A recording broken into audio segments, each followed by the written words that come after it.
చూడు భూమి, మమ్మల్ని ఎలా కరుణ లేకుండా నరికివేస్తున్నారు. ఇలాంటి కఠినమైన సమాజంలో మేము ఎలా బతకాలి?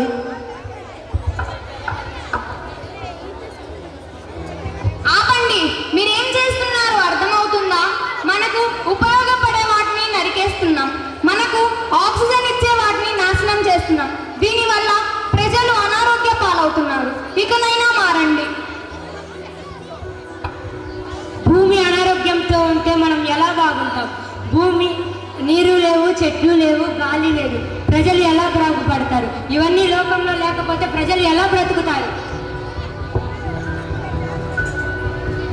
మనం రెడ్యూస్, రీయూస్, రీసైకిల్ ని పాటించాలి. లేదంటే ఈ సొసైటీలో బ్రతకలేము. చెట్లను నాటుదాం.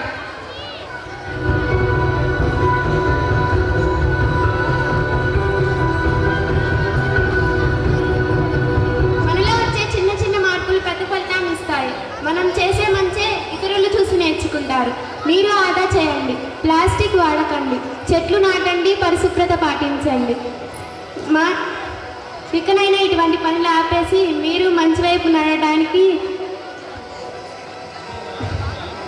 ప్రయత్నించండి.